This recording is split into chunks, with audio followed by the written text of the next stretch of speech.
આ લોકો એક સાધારણ એક ફ્લાયઓવર નહીં બને કે એક રાઈટ ટર્ન લઈ લીધો ત્યારથી અમે વાપીમાં જ હવે અમારો પિનકોડ છે એવું છે આ લોકો. હજુ અહીંયાથી જવાનું કઈ રીતે એ હજુ નક્કી નથી આપણું, કારણ કે અહીંયા રિક્ષાઓ બિક્ષાઓ કશું જ નહીં દેખાતું મને. આ લોકોનું બી એવું જ છે, ફરવા આવેલા ને ત્યારથી અહીંયા જ રહે છે, જવા નહીં મળ્યું પાછું.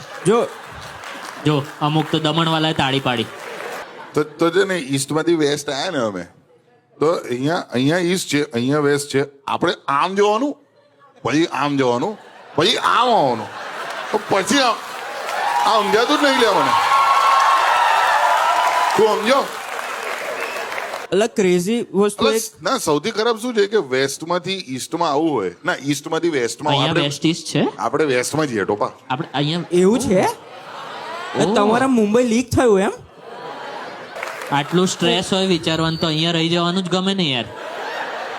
આ લોકો એક સાધારણ એક ફ્લાયઓવર નહીં બને કે આટલી બધી ના ઇન્ડસ્ટ્રી. મેં જોયું છે, મેં આજે માં કસમ સ્ટેશનની બહાર પેલા પાયા જોયા, એની ઉપર ક્યારેક ડાંબર પથરાશે એવું નથી.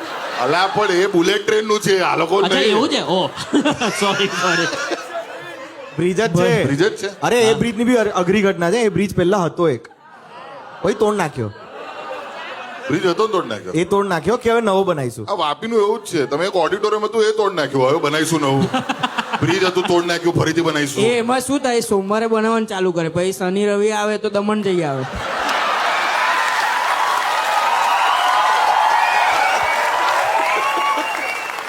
એટલે પાછા ઘેર આવીને ચડેલી તોડી નાખે, ભાઈ સોમવારે પાછું.